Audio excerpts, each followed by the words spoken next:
Hello, my besties. Thank you all for joining me today. My name is Sophie, and I absolutely adore reading books. I hope that everyone had a great month in January because I did.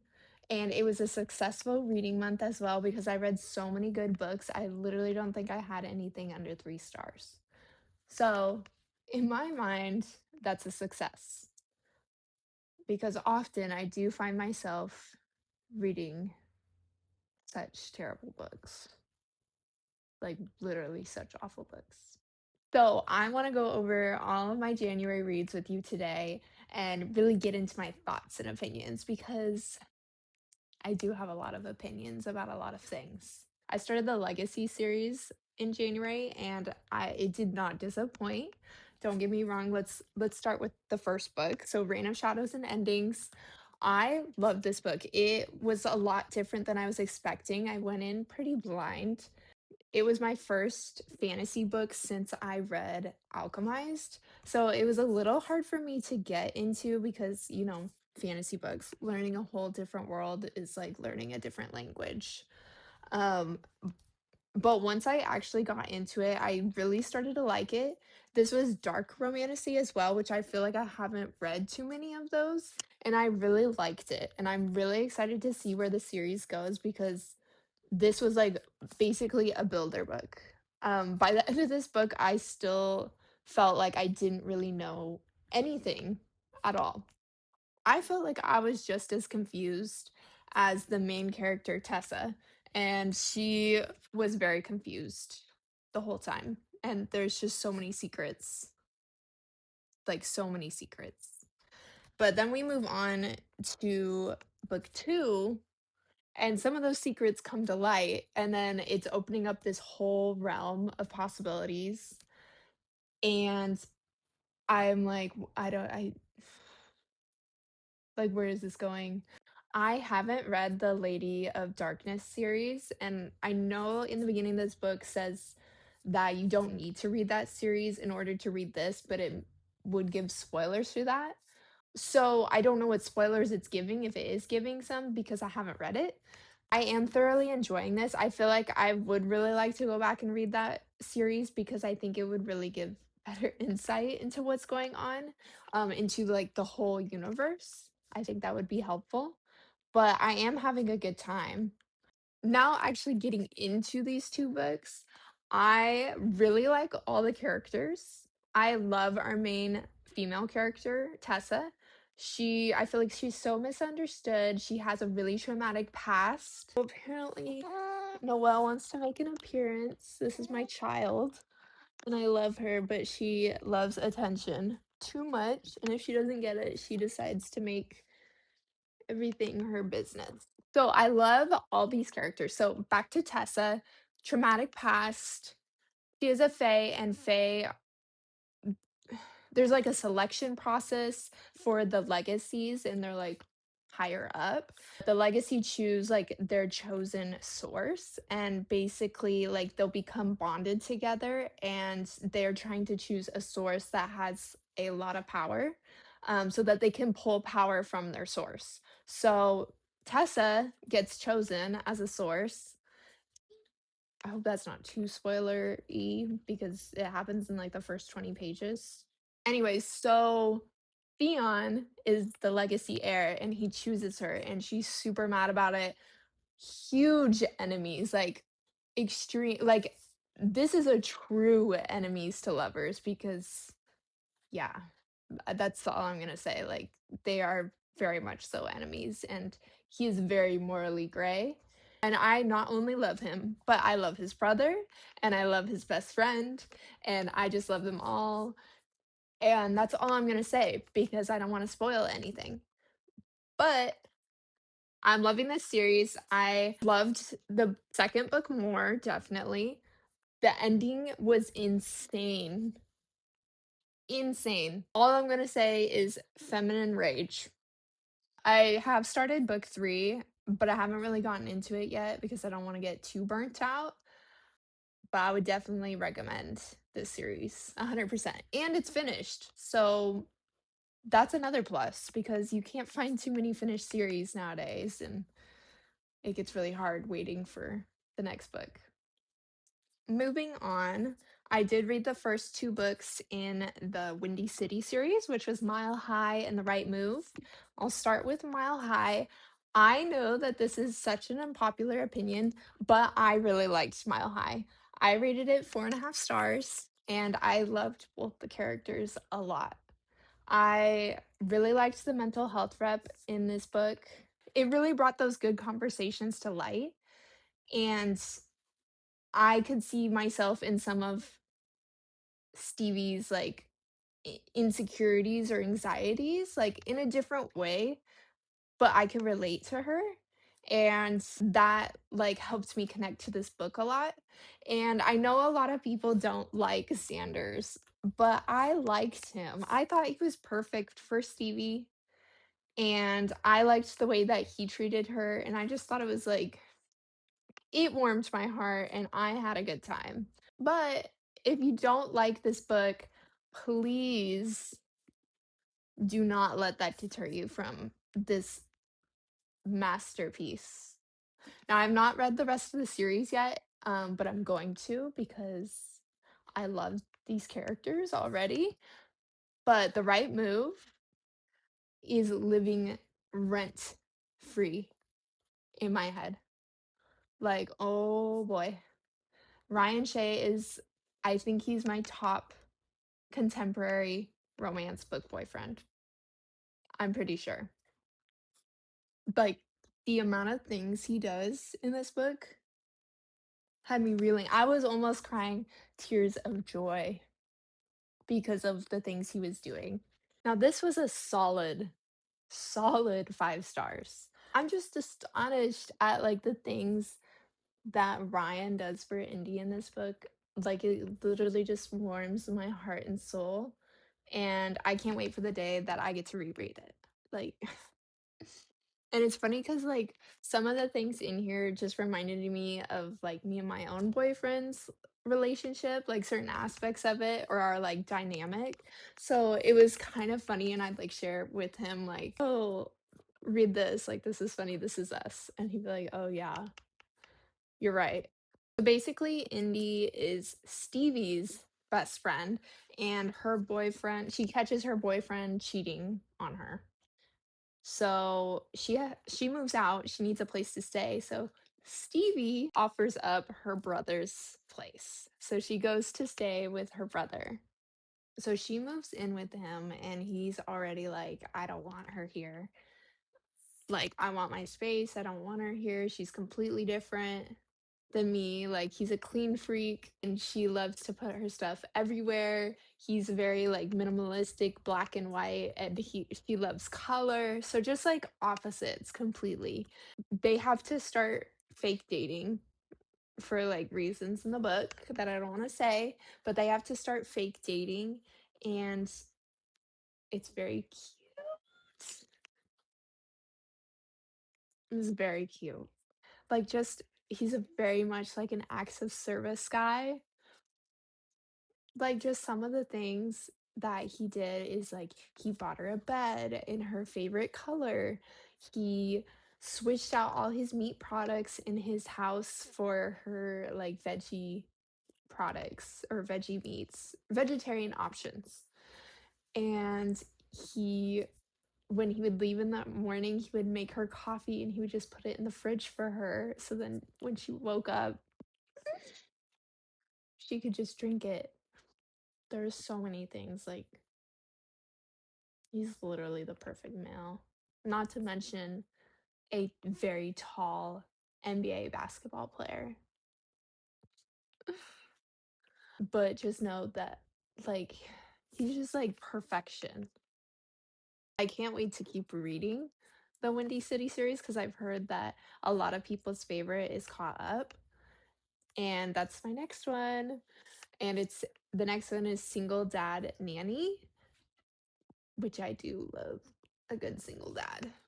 Anyway, but that was definitely a 5 star, and I won't shut up about it. Next, I do have the second book in the Dreamland Billionaires series. It's like a Disneyland billionaire type situation. Anyways, I've had this whole series for so long on my physical shelf, like literally like 2 years. And it took me so long to read the first one. And then it took me another few months to read the second one. And I'm not feeling super impressed. Like, it was still good. It was still a good enemies to lovers, but I just don't know if it's for me. I don't know. Like, I don't know what it was. I was also listening to it on audio because I couldn't bring myself to pick up the physical book, but just something was missing. It just felt like it was dragging and it was taking too long, but, like, there were good moments in it, don't get me wrong, but I did only rate it, like, 3.75, I think, or 3.5. This is a fake marriage trope, and he's, like, her boss, and she's the assistant. So, like, it had all the right things. I don't know. This might not be for me. I did have some people tell me that I should still read the last book because the last one was the best. I just don't think I'm ready yet. It might take a couple more months for me to pick that one up. Maybe I'll read that one physically. Maybe that would help. Oh, it's cute. I didn't even open it up. There's little pictures. But yeah, so that one was my mediocre book of the month. I think this was my least favorite book that I read.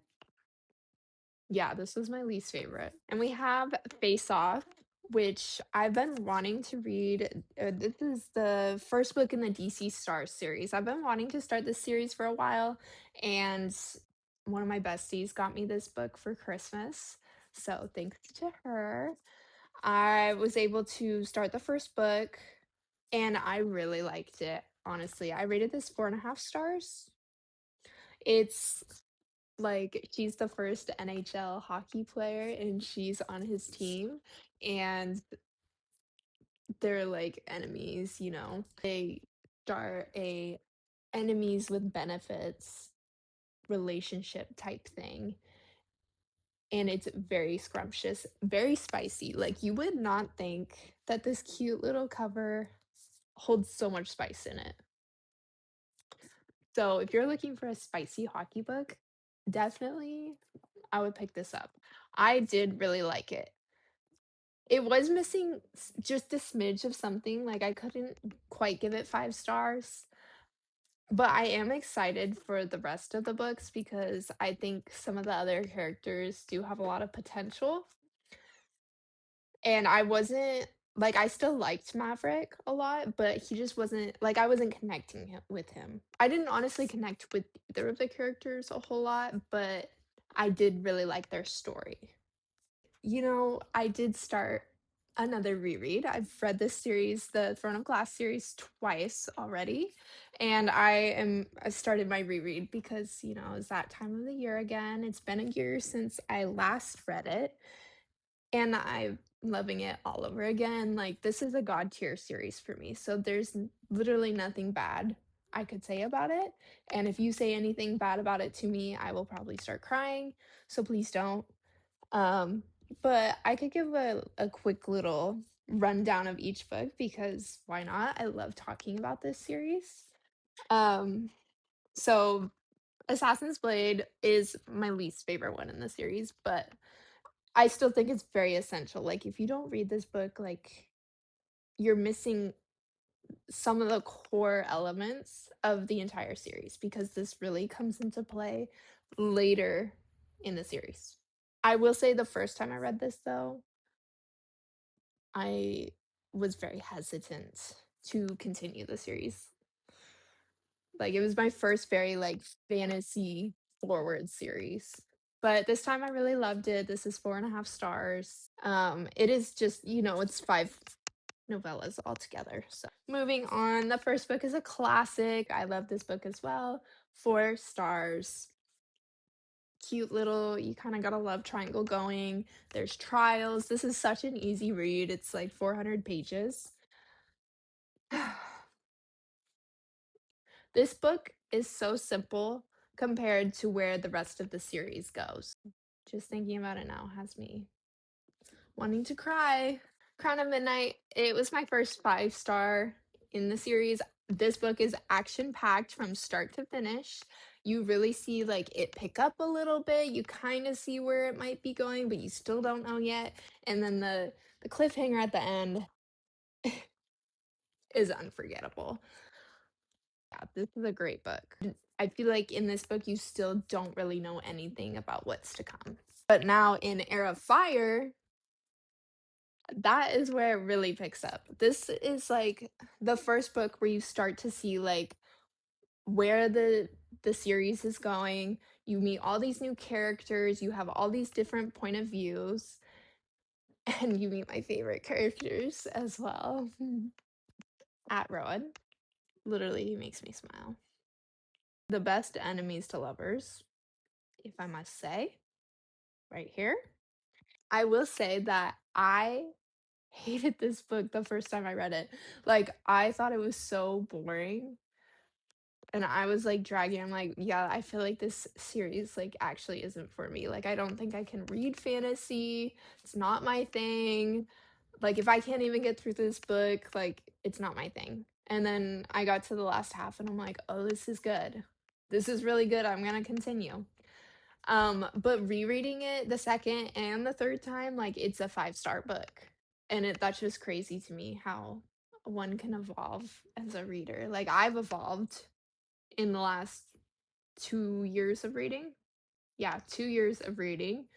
So I started like really getting into reading in 2024 in January. And then we have Queen of Shadows. Queen of Shadows is honestly one of the best books that I've ever read because from start to finish, it's action packed in each POV. You are seeing everything come together. Honestly, this could have been like if she had, I mean, there would have been obviously plot lines that didn't get completed, but like this was good enough to be like a final book. Like that's how intense, like literally the last 200 pages you're sprinting to the end. Like you can't put down this book. And it's just such a thrill. And yeah, this book was so good. This series is so good. I literally have no words. I don't know what else to say. Like I think I could literally make a whole video and just talk about Throne of Glass and each of the characters because they have my heart and soul forever. I'm gonna have to move on from that one else. I don't think I'll recover. So I also read Nocticadia this month, which is a dark academia with fantasy elements and it's student professor. So that was super fun. The audiobook is phenomenal. It's a duet and the voices were so good. Like I was sitting there giggling as I was listening. But yes, very good. It is quite the slow burn, I will say. And I do love a good slow burn. But I felt like even though it was a really good slow burn, I felt like the book could have overall been shorter. It did have like a mystery plot to it, and I felt like there was just times where the story as a whole was really dragging. And then the way the ending happened, like so much was going on, but it felt like it wasn't happening fast enough. Or like I was just over the story at that point. I don't know, it was weird. Like it felt rushed, but also I was done. So I feel like it could have been like 100 pages shorter and that would have been great. But don't let that deter you. I still really enjoyed the book and I still would recommend it. But it's not a 5-star. I would say like 4.25. Now, I read the second book in the Ice Planet Barbarians series, which was first recommended to me by one of my book besties, and I love her for it. It's for a great fun time, like not to be taken seriously at all. I picked it up because I was like, I don't know what else I want to read. Like, I need something short, quick, and that was perfect. I liked the second one better than the first one. I really liked the FMC better. And I liked the story of it a little better, I think. It is an alien romance and it is very different from all the other books I read this month. That might also help. I also do love Avatar. So yeah, the aliens in this book are 7 foot tall, blue horned aliens. and I love Avatar, so do with that what you will. I enjoyed this one. I mean, I'll probably continue the series whenever I need like a breather from my obviously I love to read over 500-page books. The books that I'm low key going into doesn't love that so much, but we will continue with that later. But yeah, I enjoyed it. I think I rated it 4 stars. I really liked it. I thought it was fun. I feel like I had a good month. I'm hoping that I have some good reads in February as well. And hopefully I read a bunch of books, even though it's a short month. Some things I'm looking forward to this month are definitely like continuing the Windy City series. I'm excited to continue the Legacy series as well. Hopefully I'm able to finish both of those. And then another series that I really need to finish is the Poppy War trilogy. I'm on the last book and I need to conclude my journey with it. I hope you enjoyed this video today. I had a great time with you. Don't forget to subscribe so that you can see more of my content. I'm so excited to keep making these videos for you guys and just building a community with people that also love to read. I will also put my links to my other socials below so that you can check out those too.